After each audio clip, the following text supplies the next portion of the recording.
Om Namo Bhagavate Vasudevaya. Om Namo Bhagavate Vasudevaya. Om Namo Bhagavate Vasudevaya.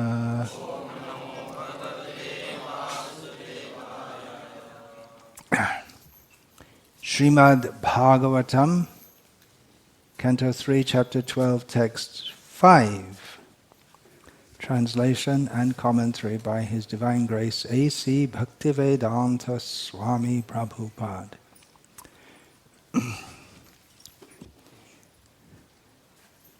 Tan bhabashe svabhuv protran praja srijata putrakaha Tannai chan moksha dharmano vasudeva parayanaha.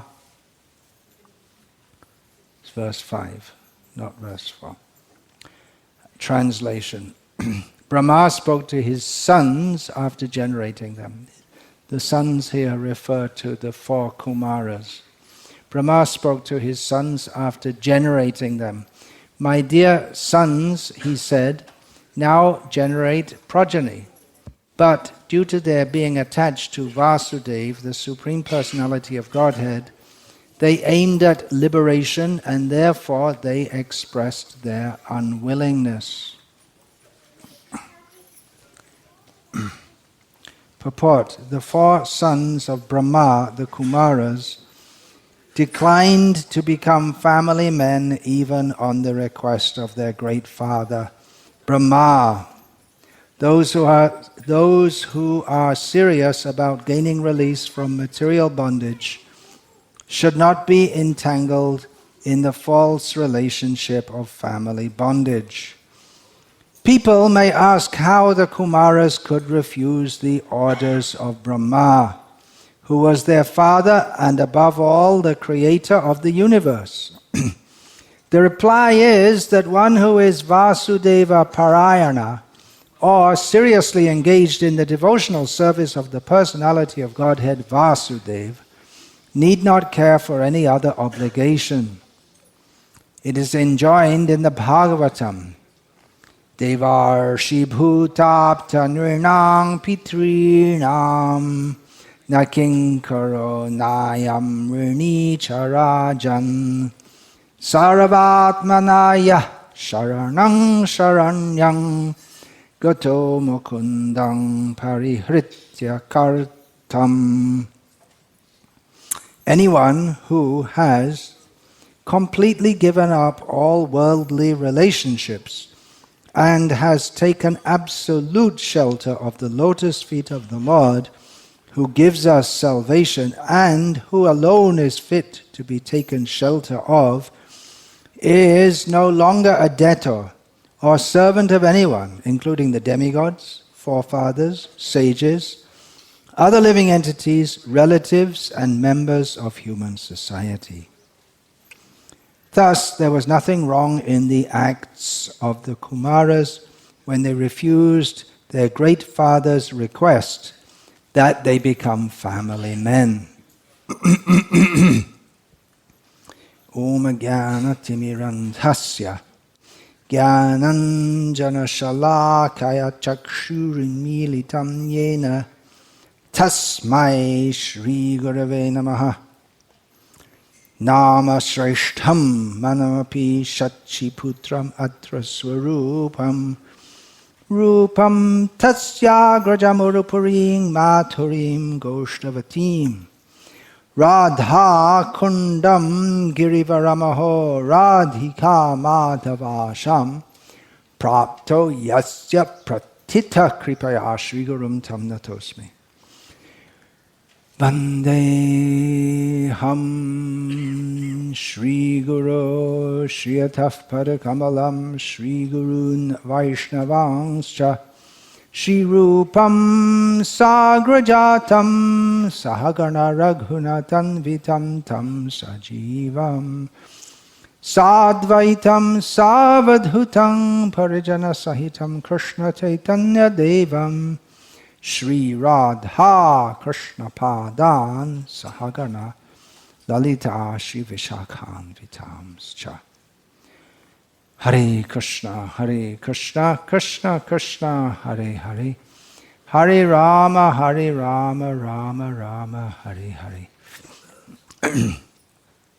Continuing the topic of disobeying one's guru or acting in a manner that is most likely to displease him. Here, the 4 Kumaras are being vindicated for refusing the order of Lord Brahma, the most veritable person in the universe. He told them to generate progeny, which would mean they would have to marry. They didn't want to because they wanted to concentrate on spiritual realization. There's another example of a similar incident with Priyavrata. This is at the beginning of the 5th canto of Bhagavatam. It's described how Priyavrata was ordered by his father, Manu, to give up his brahmachari life. He was meditating, for spiritual advancement, Krishna consciousness. Because you're needed to rule the universe. And for that he has to marry. Rulers are not meant to be brahmacharis. Brahmacharis are not meant to be rulers. But Priyavrata was unwilling, and he was backed up in this matter by his guru, Narada. So one guru, the father, he's going to taking support from a higher authority, but then Manu went one rung higher still and called Lord Brahma, who's the guru of everyone in the universe, and the guru of Narada, his son. Not only the guru in the sense of being his father, but also in the sense of giving him spiritual instruction. So then Narada, he acquiesced, and then Priyavrata also acquiesced. It was a different situation. Brahma could go on making more and more sons to generate progeny, but Manu was already old. He had 2 sons, and Priyavrata, he had to take over the universal affairs. So then Priyavrata, he agreed. So it's another example. In this case, he wanted to disobey the order of his guru, one guru, and accept the order of another guru. So it can become quite complex, and therefore we have in the Shastra so many histories are told, and especially in Mahabharata we find they're often very complex histories because life is like that. There are various rules in Shastra, for instance, that one should follow a guru, not disobey him. But then there are examples given of the opposite. And we heard yesterday, parityago vidhiyate. One must fully give up a guru api, even if he's guru. He must be fully given up under certain circumstances. And then the histories, the Puranas and the Itihasas, Ramayana and Mahabharata, they give so much history, incidents, and the commentators also comment on that. Apart from the commentators who write commentaries, there have been innumerable verbal commentators who, to their disciples or to a general audience, they speak on these topics and explain them. What are the lessons to be learned from all of this? And it goes on also, just like we discuss about the activities and teachings of Srila Prabhupada, which is another whole chapter in understanding Vedic knowledge. How did Srila Prabhupada act in this world? How did he instruct us in particular circumstances? So this point, rejecting a guru, disobeying the guru, it's a very sensitive point, has to be understood properly. Otherwise, if we don't get this point right, then we're in a lot of trouble, one way or the other. If we don't follow when we should follow, or if we follow when we shouldn't follow. Now, yesterday I spoke about Hriday Chaitanya's displeasing his guru. He didn't disobey any order, but he acted in the estimation of his guru, Gauri Das Pandit. He acted in an independent manner. He should have taken permission before he organized a festival. So he displeased him in that way, but then, at least superficially displeased him. But then the guru became very pleased when he saw that his disciple has captured Gaurnitai in his heart. He became very pleased. Now, Hriday Chaitanya himself, later, he also became very displeased with a disciple who apparently had acted in a very wrong way. And, well, I'll tell the whole thing. Not the whole thing, but some of it. You maybe know. It's a very sweet narration.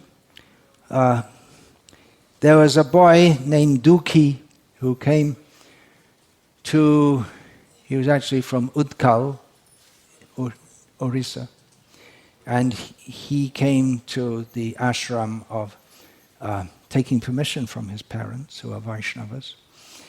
He came to the ashram of Hriday Chaitanya, which is the same as the ashram of Gauridas, after Gauridas had passed on. So he came there and was admitted as, he was given the name Krishna Das, so he became known as Dukhi Krishna Das.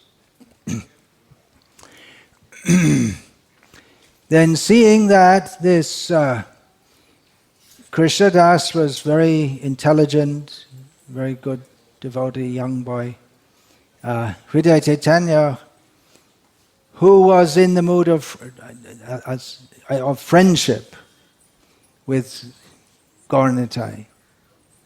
His sthai bhav, or his overwhelming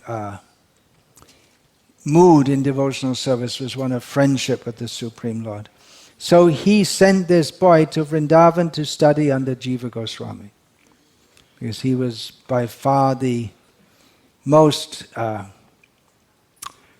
respected teacher of Krishna consciousness at that time. And he was most, and still is, most authoritative. Our sampradaya is known as Rupanuga. Sometimes we say Jivanuga also. Followers of Jiva Goswami. So this young Krishna Das, he went and he had good fellow students, Narottam and Srinivas. So apart from studying, they had to do some physical service also. So this Krishna Das, he asked for some service to be done, and Jiva Goswami gave him the service of sweeping Seva Kunj. Nowadays, if you go to Vrindavan, you can see a walled-in area called Seva Kunj. Actually, it's a much bigger area, but Loi Bazaars, and it's all encroached on that area, you could say, in one way. So that area is where Radha and Krishna and the gopis come at night, every night, and do their Ras Leela. So Krishnadas, Dukhi Krishnadas was given the service of sweeping there every morning, just to make it nice and neat and clean for Krishna's pastimes. One day he found a woman's bangle, what was that called? Nupur. What's anklet? Anklet is the English word. Very beautiful. I'd never seen such a beautiful thing, and anklet or any such thing. So he picked that up and he thought, well, I'll try and find out who that belongs to and I can return it. So after some time he saw a very, very, very beautiful young girl approach him, and she asked that, have you seen any such thing? Because my Swamini, which is translated in English as mistress, but it's not a very nice word, so we'll say Swamini, she lost it.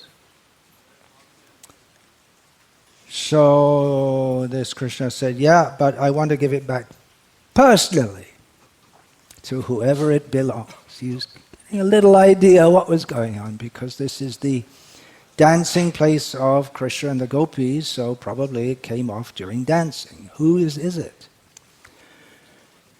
So this young girl, who happened to be Vishakha Gopi, the very intimate companion of Sri Radha, he told her, you just go take bath in the pond, then you come. Then you can give to her. So this young boy took bath in the pond and came out with a female form. Something unusual is going on here. And then Sri Radha, who that anklet belonged to, personally came. And she was very pleased with this young boy, who's now a young girl. That's his form in Krishna Lila as a young girl. So she took that anklet and placed it on his forehead, and it made an impression. You can imagine like something like a U. So she told her, that from now on your name is Shyamananda. Shyamananda, one who takes pleasure in Shyama. So that can be understood either as Krishna, Shyama, or Shyama, Radha. So this boy who's now Shyama, so what happened? He's told to take, before getting initiated, you take a bath, right? You have to take a bath. And you get given a name and you get given tilak. Actually, you're supposed to get given tilak at the time of initiation. So practically, he was initiated by Radha. So then, as he went out of Seva Kunja, again his male form was assumed. He told Jiva Goswami everything that had happened, and Jiva Goswami congratulated him on his good fortune and said, don't tell anyone this, but we'll call you Shyamananda. And that tilak mark, because he already had a tilak mark previously from Hridaya Chaitanya, that changed and it stayed there. And up to the present time, his followers in disciplic succession, the Shyamanandis, as they're called, they keep this style of tilak. And in fact, Rasik Mangal opens with that description of Shyamananda. He was so fortunate he was given the name and tilak directly by Sri Radha. So this, everyone noticed, all the Vaishnavas in Vrindavan, that he has a different tilak and he has a different name. What's going on? His guru's way, way over there in Bengal, and he's come to Jiva Goswami, and now it seemed like Jiva Goswami would give him another name and another tilak, which Jiva Goswami himself wasn't wearing. How can you give one kind of tilak to someone if you yourself have a different kind? Because it has to be in the same sampradaya. You're initiated in the Sampradaya. So it became a talking point, although no one wanted to directly blame Jiva Goswami because they had such great respect for him. So Hridaya Chaitanya became, when the news got back there, because there's always, although it's a long way, there are always, and you had to go by walking, or you could go by boat also, but most of the devotees, they'd go by walking. It's an easy to find your way. You just go along the Yamuna to Prayag, and then you go along the Ganga, and when the Ganga goes into East Bengal, you continue following the Ganga, Bhagirathi, down to Navadvip, and then from Navadvip you have to go a little further down to Kalna. That's where. So anyway, the news would have reached Navadvip, and any news of any import that reached about the Vaishnavas from Navadvip would certainly reach to Kalna. So Hridaya Chaitanya found out, he became very upset. So he went to Vrindavan, which means quite a long walk back, and he saw Hridaya Chaitanya. He was very angry at him. He saw Shyamananda, and then Shyamananda explained what had happened. Then he became pacified. Now you may wonder how Radha gave another initiation when he was already initiated. Does that mean that Hridaya Chaitanya, the initiation he'd given, was invalid? No. But Hridaya Chaitanya, he gave initiation in the friendly mood, Sakhya Bhav, and Sri Radha admitted Shyamananda into his eternal form of Gopi Bhav. So there's another incident. It's a little bit above our level. If anyone's experiencing Gopi Bhav, please let us know. We'll be very happy to know.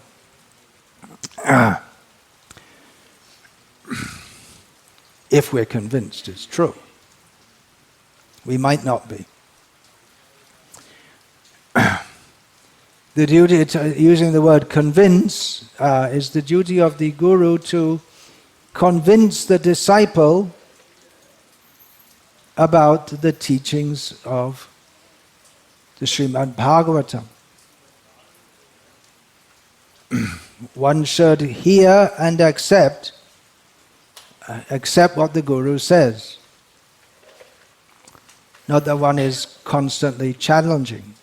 Tadvidhi pranipatena. In accepting a guru, the first thing mentioned is pranipat. Falling down, which means offering obeisances. Not that you fall down in the sense that we use it, but fall down on the ground, offer obeisances. One should be submissive.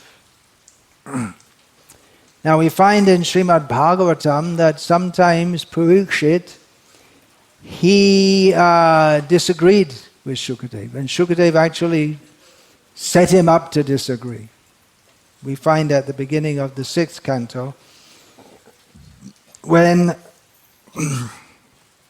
Parikshit, after hearing about the hellish punishments which are described at the end of the 5th canto, he asked, well, how can people get free from these sinful reactions? And Shukdev said, well, there's a process called prayaschitta, atonement. But Parikshit wasn't satisfied. Prayaschitta vimarshanam. He wasn't satisfied. He said, well, we see that just like a thief is caught and punished, and again he steals, and again gets punished. So what's the use of this prayaschitta? Because you may get free from some sinful reaction, but again you sin, and again you become subject to reactions. So Shukdev then advocated a process of simply following the path of jnana, but then Parikshit also wasn't satisfied with that. So actually Shukadeva was testing Parikshit to see if he'd, by saying the wrong thing, he was testing Parikshit to see if Parikshit was hearing attentively and understanding. Then Shukadeva gave the real answer, which is, anyone know, famous verse? Say it. Say it loudly. Bhaktya Vasudeva Parayana. Same word that comes in the verse I just read here. Then Aghang Dhunvanti Katsnyena Niharam Iva Bhaskara. Nice example given. Kechit. Only some people. Means there may be many karmis, there may be less number of jnanis, but a few, much smaller number is expected. Kechit kevalaya bhaktya vasudeva parayana aghang dhunvanti katsnena niharamiva bhaskara. Just as the sun is the only way to dispel the fog. When the sun rises, the early morning fog is dispelled. The sun has to be strong enough to dispel it. I remember seeing once in England, it was midday, and the sun you could see through the fog. You could just, it wasn't strong enough to dispel it.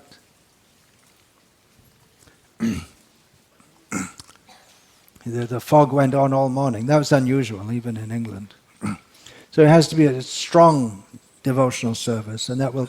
So by pure devotional service, specifically said kevalaya bhaktya, by someone who is attached to Vasudeva, some few people. Few people means not many are expected to take to it. Pure devotional service. Kevalaya, no karma, no jnana. Jnana karma dhyana vritam. They can become freed from all sins. Just as the sun dispels the fog. There's no other way to dispel the fog. You can bring big blowing machines, or you can bring big lamps or heaters, but only the sun can dispel the fog.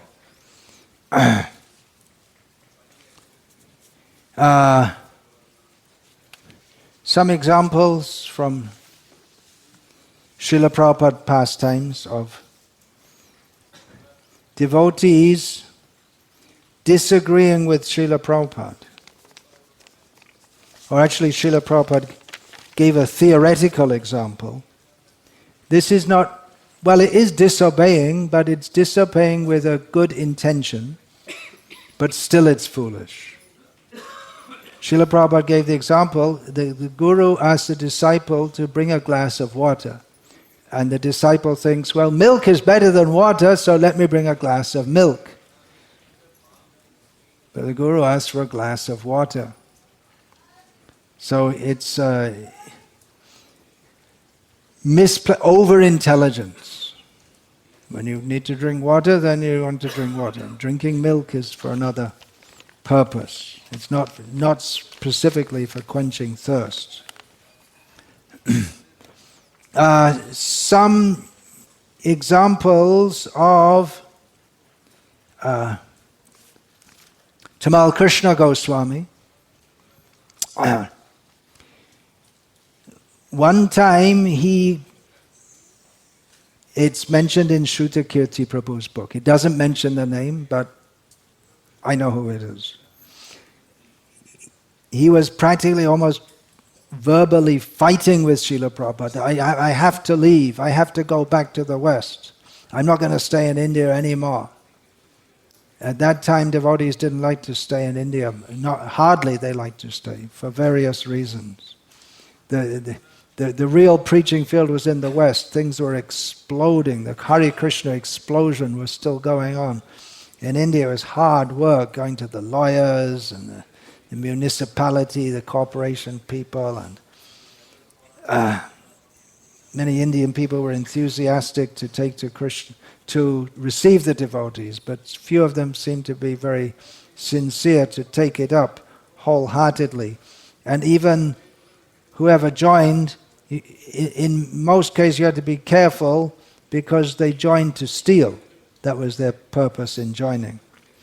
So anyway, eventually Prabhupada, he let him go. He really didn't give him much choice, and because Srila Prabhupada was relying on Tamal Krishna Maharaj. Actually, you have to give it to him that he lasted much longer than others who Srila Prabhupada brought to manage. And he brought Karanda, Jagadish, Bhagavan. So he came in, yeah, Prabhupada, don't worry, I'm here now. And then all confident, and then saw him the next day a little less confident, the next day looking not confident at all, the next day looking completely fried, and within a week he was gone. So Tamal Krishna Maharaj lasted more than 2 years. But Prabhupada told that you can go, but I can't. You can give up this responsibility, I cannot. So eventually Srila Prabhupada came to America on his tour, and actually the main point in him coming was to bring Tamal Krishna Maharaj back. So Srila Prabhupada asked Tamal Krishna Maharaj, so what have you achieved by coming here? And Tamal Krishna Maharaj said, yeah, I'm doing a lot of preaching. And Prabhupada said, what are the results?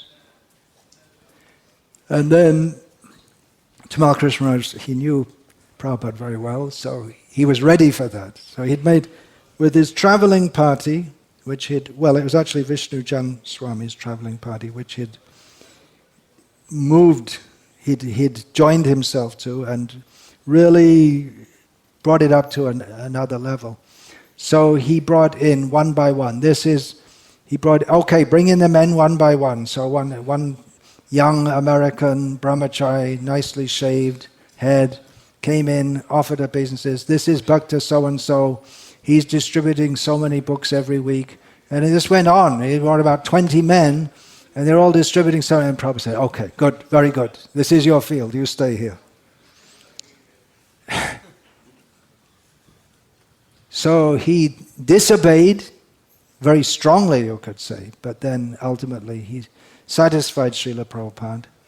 And one incident that happened just before Srila Prabhupada left this world, we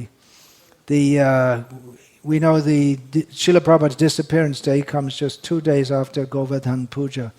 So for Govardhan Puja, Srila Prabhupada, you can imagine what condition he was in just before passing away. He wanted to go on parikrama of Govardhan by bullock cart. And his disciples who were there in Vrindavan were divided. One group, in which Tamal Krishna Maharaj especially was very prominent, because Tamal Krishna Maharaj was Srila Prabhupada's secretary, said, no, we can't let you go in this condition. You won't live. And Prabhupada said, well, anyway, if I don't live, to die on parikrama is good. And the other group was saying, no, we have to do what Prabhupada says. We have to follow his order.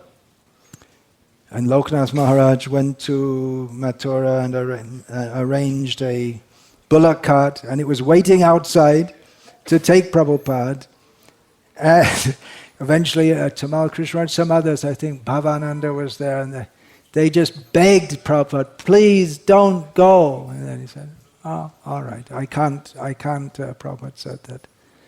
I can't refuse when you're so much disturbed. And afterwards, Tamal Krishna Maharaj said to Srila Prabhupada that I think you did this just to increase our love for you. Prabhupada said, that is my duty. So they disobeyed Srila Prabhupada, and he was pleased at seeing his disciples fighting among themselves, in this case. No, we should do what Prabhupada says. No, we can't. So What would you do in such a situation? It's very difficult to say. Should you do what he says? Or should you refuse to do what he says? Very difficult to say. But Srila Prabhupada was the first time that he met or had darshan of Srila Bhaktisiddhanta Saraswati, immediately, on the spot, well, there was some discussion, but I mean the first time that he met him, well, Abhay, as he was called at the time, was arguing that you're talking about preaching this Chaitanya Mahaprabhu's mission, but India is a dependent country, and what can we do? If a dependent country, who's going to listen to us slaves? He was promoting Gandhi's, not only Gandhi, but it became especially associated with Gandhi, the idea of Gandhi's resistance, independence movement. So Bhaktisiddhanta Saraswati said that Krishna consciousness is so important it can't wait for any political adjustment. And he felt himself defeated. Just, we can relate this to, it's somewhat similar to nowadays among our ISKCON devotees in India, there's a lot of enthusiasm about this Hindutva. But I see it's something similar, that let's develop the nation and make a Hindu state and all this, but political adjustment. We can't put our energy into some political adjustment. We have to put our energy into preaching Krishna consciousness. So Bhaktisiddhanta Saraswati, having defeated him on that point, said to himself and his companion that you are educated young men, you should preach Krishna consciousness all over the world. So not only it should be spread all over the world, but you should do it. On the first meeting. So Srila Prabhupada later, he said that I didn't obey my Guru's order, but I didn't do it immediately. So he said that may be possible. If you're not able to do it immediately, you can do it later. But that again shouldn't be used as an excuse. Yeah, I'll do it later.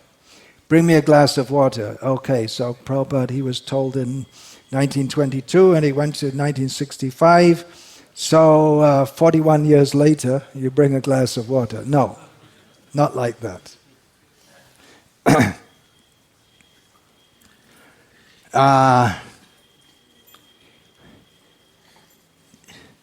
Other instances, not disobeying exactly, but whimsically abandoning a guru. I have a disciple, or supposed to be a disciple, who had a very good wife and a son, and just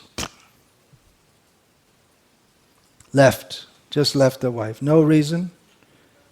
And just stopped, didn't tell me he left me, but just stopped communicating.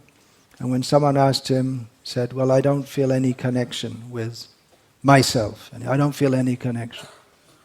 And why? What changed? I didn't change. He changed. I didn't ask him to become my disciple. He asked. No, I don't feel any connection. And then he's giving interviews saying, oh, I'm feeling so much bliss chanting the holy names.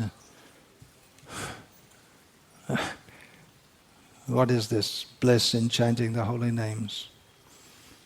Just whimsically abandoning one's guru. I'm going to read from a transcript of a class that Srila Prabhupada gave in Tokyo on January the 30th, 1974. Srila Prabhupada said, Kali Yuga means the age of disagreement. The age of disagreement. So at the present moment, we are in the Kali Yuga. Everyone disagrees with the other. Even the so-called disciple also disagrees with the spiritual master. This is the influence of Kali Yuga. One becomes a disciple of a spiritual master, then he whimsically disagrees. So why, if you disagree, why should you accept somebody as spiritual master? That is not very good. That is the way of not being successful. We are chanting every day that Yasya prasadad bhagavat prasadaha. By satisfying the spiritual master, one can satisfy the Supreme Personality of Godhead. Yasya prasadat, by the satisfaction of the spiritual master. Sangsara dava nalalidhalo kacharnaya karanya ghana ghanatvam. One of the symptoms is this, that spiritual master is so bona fide. Before accepting somebody as spiritual master, you must know about his bona fide. That time is allowed. It is said in the Shastras that if you like to accept somebody as spiritual master, you should associate with him at least for 1 year. See how things are going on. If you follow, of course, others, that is also good. But personally, it is advised that you just remain with the proposed spiritual master for at least 1 year, so that the spiritual master is also given a chance to study you, whether you are acceptable. This is the process. But when one leaves the spiritual master, there may be some reason. That reason is also given in the Shastra. And then Srila Prabhupada quoted that verse that we read yesterday. Guru rapyavaliptasya karya karyam ajanataha. Srila Prabhupada just quoted half the verse there. Karya karyam. If the spiritual master does not know what is actually to be done, what is actually not to be done, and he acts against the rules and regulation of the Shastra, then such spiritual master may be given up. But so long you do not find the spiritual master is doing against the principles of Shastra or Guru, then if you give up the company of the spiritual master, that is not good for you. That is your downfall. First of all, you must take sufficient time to study the movements of a spiritual master. Spiritual master is one, the spiritual master, because there may be many spiritual masters, but if their business is one, to satisfy Krishna, although there are many, they are one. Although there are many, they are still one. The principle is one, to satisfy Krishna. Such is the position of the spiritual master, that Yasya prasadad bhagavat prasadaha. If you try to please your spiritual master, then God, Krishna, becomes pleased. That is natural. So, to overstep a non-Vaishnav guru like Shukra, as did Bali Maharaj, that's one thing. But it's extremely bold or foolhardy to overstep the topmost Paramahamsa Srila Prabhupada. Well, we see in one case, actually I gave 2 cases of Tamal Krishna Maharaj and others doing so. So you really, it's a risky thing. Srila Prabhupada is the topmost Paramahamsa Vaishnava sent by Chaitanya Mahaprabhu to spread Krishna consciousness. And he's given us all kinds of programs, all kinds of instructions on how to do so. So we can understand that this, what Srila Prabhupada told us to do, it's completely in line with Sri Krishna Chaitanya Mahaprabhu and all the previous acharyas. Srila Prabhupada was not some ordinary guru. There's no such thing as an ordinary guru. Guru is sakshat dharitvena samasta shastraya uktas tatha bhavyata eva sande. The guru is accepted as good as God, but even so, Srila Prabhupada, even among gurus, very special position as the special emissary of Chaitanya Mahaprabhu. So if one gets a specific order from Srila Prabhupada about something, and it makes it very emphatic, whether it's something about education, Gurukul, Varnashram, welfare work, or even in general, if we see Srila Prabhupada's orders about feeding the poor and all things like that.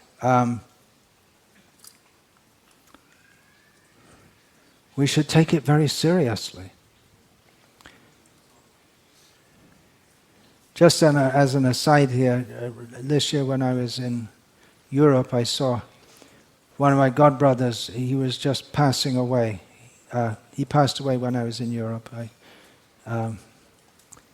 And he was trying to live on because Srila Prabhupada, what happened, he was translating Srila Prabhupada. He told Srila Prabhupada that I'm translating your books in German, into German.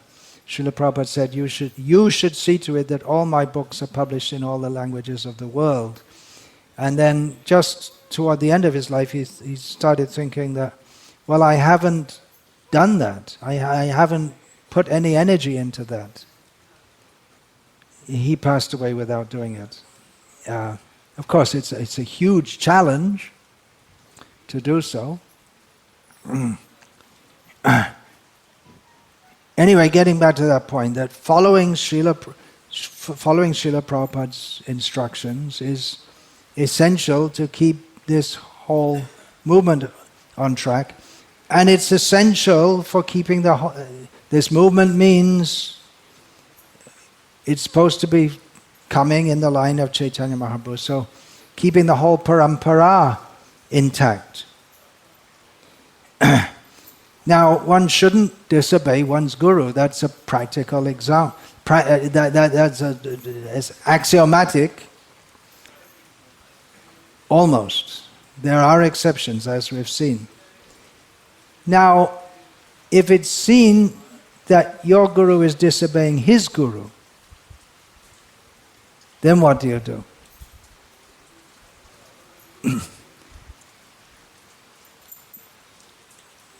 If we see that within ISKCON it's not doing what Srila Prabhupada wanted, then what should you do? Try to correct it. Otherwise, what should one do? According to Shastra, one should abandon a guru who is not giving proper instruction. If Srila Prabhupada says, do this, and you come to find out that your guru is doing on some... Of course, if Srila Prabhupada says something like... Srila Prabhupada said that it is all right to distribute books wearing a Santa Claus outfit. He didn't say you must do it. So it's not that Srila Prabhupada's followers have to distribute books in Santa Claus outfits. But Srila Prabhupada, he wasn't against that. Although devotees stopped doing it because they found that overall it was getting the effect was for long-term book distribution, it was not very good because people didn't like that. It generated a bad reaction.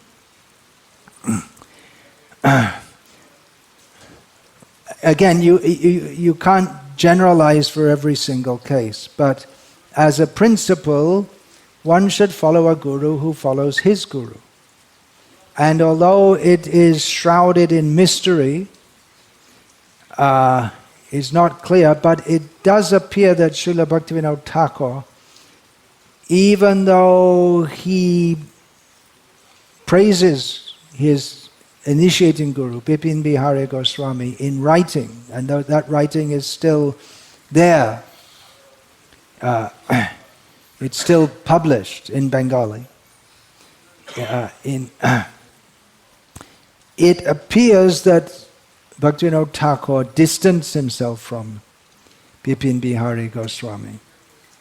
It's somewhat complex history, but it appears to be, and it's not solved actually, because some say he never did leave him. But it appears over the Bhaktivinoda Thakur, the discovering Mayapur. What is that? Gauravi Bhava Bhumestram Nideshta. The one who pointed it out is said to be Jagannath Das Babaji Maharaj, the birthplace of Chaitanya Mahaprabhu in Mayapur. But practically he confirmed it, and all the background work was done by Bhaktivinoda Thakur. Apparently Bipin Bihari Goswami he didn't accept that, and then there was a rift.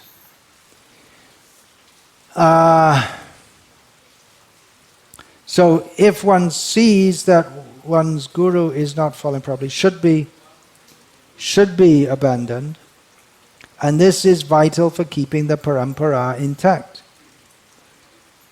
Which is why we understand Bhaktisiddhanta Saraswati Thakur, he didn't include Bipin Bihari in the list of Acharya. He didn't claim disciplic. Of course, Srila Bhaktisiddhanta Saraswati was initiated in a different line anyway, from Gaur Kishore Das Babaji, but he didn't give credence to Bipin Bihari. And again, it's a big topic, which I won't get into that much. It can be very unpleasant and difficult to do. We can think how Bali, we heard yesterday how he thought for a little time, and then he decided what to do. Probably it wasn't an on-the-spot decision, because he knew that to disobey Shukra was not just an on-the-spur-of-the-moment decision, because he'd been hearing from Prahlad, Vishnu is the goal of life, but he was being trained and guided by Shukra, who was the guru of the demon. So circumstantially, Bali was acting as a demon. But he knew that actually the very people I'm fighting against and I've deposed from heaven, Indra, they are the Aditya. Aditya is a name for the sun, for Vamana, for all the sons of Aditi. So they're the godly people.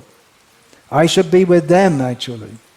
So he was anyway in a difficult and uncomfortable position, because his material duty went completely against his spiritual duty. He wasn't able to offer his activities to Vishnu as he would like to, but then he got the opportunity to do it all at once. One fell swoop, as it said. That he just offered everything to Vishnu. But everything, he had so much to give. How is that? By the grace of Shukra. It was Shukra who trained him, performed the sacrifices by which he got power, that he was able to conquer the heavenly planets.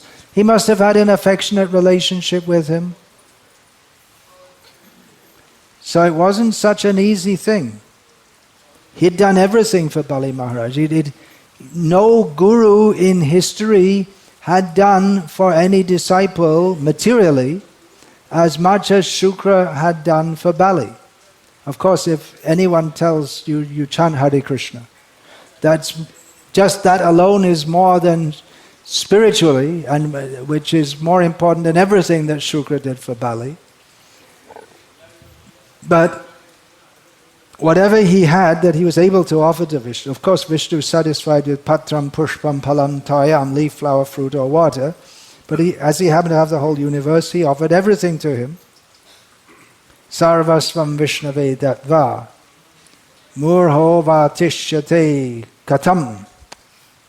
If you offer everything to Vishnu, how will you maintain yourself, you fool? Shukra said to him. So it may be very difficult, but he must have been weighing this up in his mind. It was Vishnu came, Bali wasn't able to do what he wanted to do, to be a devotee, to show himself as a devotee, and Vishnu gave him the chance all at once. Okay, now you surrender everything to me, and then you'll lose everything. Great, good. Now it can be clear. I am a follower of Vishnu. So it was great mercy of Vamana to do that.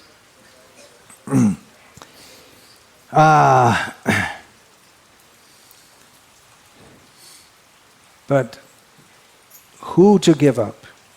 So many disciples of Srila Prabhupada, before they came to him, they were following some useless guru. Quite a few of them had taken the initiation from Maharshi Yogi Mahesh, this so-called transcendental meditation. $35 you have to pay to get a mantra from him, which is against Shastra, that you should sell mantras.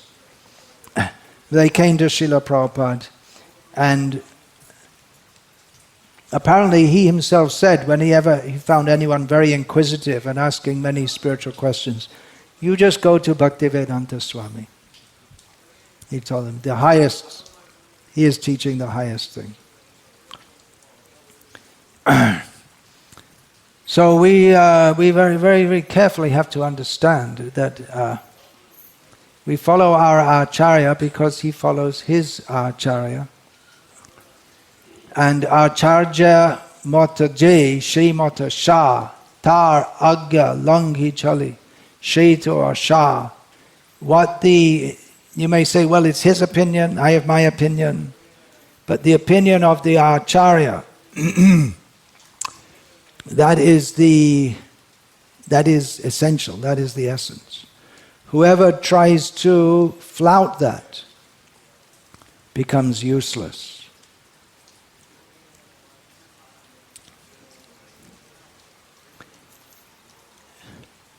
Even the GBC of ISKCON itself has on occasion told the disciples of a guru who was initiating within ISKCON, you leave that. Leave him. Abandon him. In cases where it's seen that the guru had grossly fallen down, in almost all cases. But there is another kind of fall down, which is a philosophical deviation. Now, if we understand Vaishnava teachings, then Shukracharya's deviation was gross. Vishnu comes, you want to offer something, and don't offer to Vishnu. But there may be other philosophical deviations which are not so apparent. It can be very subtle.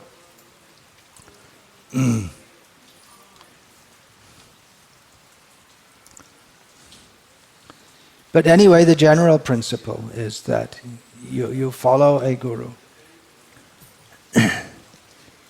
Seeing that they are following, he is following his Acharya, following Srila Prabhupada. Srila Prabhupada himself, he came to the Western world. No one in the Western world had any idea what it means to accept a guru actually. And that a guru, his qualification is that he comes in parampara, he's learned in Shastra, Shabde Parecha Nishnatam, Brahmanyu Pashamashrayam. They didn't know these qualifications of a guru. Therefore, people like this Yogi Mahesh and others were able to come and cheat people. But Srila Prabhupada himself drilled this into his disciples, that I am not an independent authority. Whatever I'm saying, I learned from my guru. Whatever I'm saying, the basis is Shastra. And he would quote Shastra again and again and again to emphasize that what I'm saying you should follow because it is the truth as given in Shastra through parampara. He didn't say, I am the guru, I'm saying this, therefore you follow. If anyone says to you, even if you say that well, here's a Prabhupada disciple, what he says must be right. Not necessarily. It's right if it can be seen to be right in terms of what Srila Prabhupada has taught us and what he has instructed. Otherwise not. It's not automatically that by being a Prabhupada disciple that everything you say is right. It's not automatically that by being known as a disciple of a guru that you're following him. If that was true, then Sakale neha mahata yogo nashta parantapa, the phenomenon of the parampara being broken wouldn't happen. How could it happen? if the Guru's disciples simply follow what their Guru said. Exactly. But if they don't, then only if the disciples deviate from the Guru can the parampara be broken. But it does become broken. So these topics, they're vital for us to understand, for our own spiritual life, and for the spiritual life of the whole world. The whole world depends on this ISKCON institution for any hope of being raised from the darkness. Not that there aren't other bona fide Vaishnavas, but as at the present time, we don't see that any movement has the scope of that ISKCON has for spreading Krishna consciousness all over the world. So these topics are important. It may imperative, essential to understand. It might be thought that here's one of Bhakti Vikasa Swami's speeches against speaking against ISKCON. It's not speaking against ISKCON. It's outlining the spiritual science that we all need to understand very clearly, without any deviation. It is, after all, a spiritual science. And according to the spiritual science, I can say to my disciples, I am the Guru, you follow me. You don't expect me to adjust to you, you adjust to me. I can say that, but you should know that that comes with the qualifier that you can and should question if you don't see how it's exactly in line with what Srila Prabhupada taught us. I can say you follow me. That is my right to say that. That is your duty as a disciple. But you should see also that is exactly in line with Srila Prabhupada. Otherwise, my qualification to tell you becomes nullified totally. That's the only it's the only qualification. The qualification to be a guru is that you're a faithful follower of your guru. That's all. Then you should also follow, all of you who are serving in this temple community, you should also follow Gokul Chandra Prabhu, Chittahari Prabhu, Krishnadas Prabhu, the senior devotees, should also follow. Don't think, well, I follow my guru, and don't care about them. Especially the young boys who are studying now. They should be fully grateful and submissive to Chittahari Prabhu, and those who are teaching, you're completely indebted. You should remember throughout your life, don't disobey. Even you may think, well, see, I'm so qualified, and this person, he's just another person, just another. And anyway, he's got this, why should I bother following? No, you follow because he's following. And because someone's been given that position, because they're entrusted to teach properly, guide you properly. Again, if there's any problem with them, it can be referred. Is he properly following Prabhupada? It could be referred to myself in the case of centers that I'm overseeing. But the general principle is to follow. But in a very rare case, one should not follow. I'll finish there. Does anyone want to? There could be a lot of discussion about this. Any question? Guru Maharaj, generally, since it is very sensitive. Please, you have a mic, but you have to still speak a little clearly. Since this is very sensitive topic, when somebody does something and all others will brand him, and then they'll when just someone does something and all others will? Something maybe apparently appears like he's doing not in the line of Guru Maharaj's thinking process, whatever. So others will brand him Others will what? Ban him? Brand him. him. If someone does something which is seen to be not in the line of their gurus, others will brand him. And then more than... You mean they'll get on his case, is it? Yeah. Brand literally means to put a Yeah. hot stamp on someone. And then even instead of correcting or maybe explaining... Yeah, well, we're moving on to another topic now, how to correct someone who appears to be wrong. That's another topic, actually.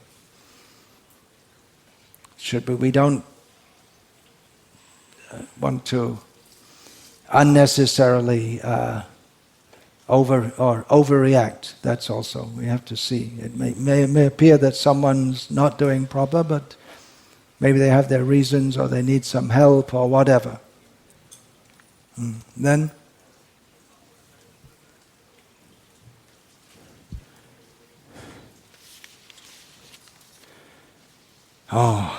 parivadatu jano yata tata va nanu mukaro navayang vicharayamaha harirasa madira madati matta bhuvi vilutama nartama nirvishama vancha kalpatarubhyascha kripa sindhubhya evacha patitanam pavanebhyo vaishnavebhyo namo namaha.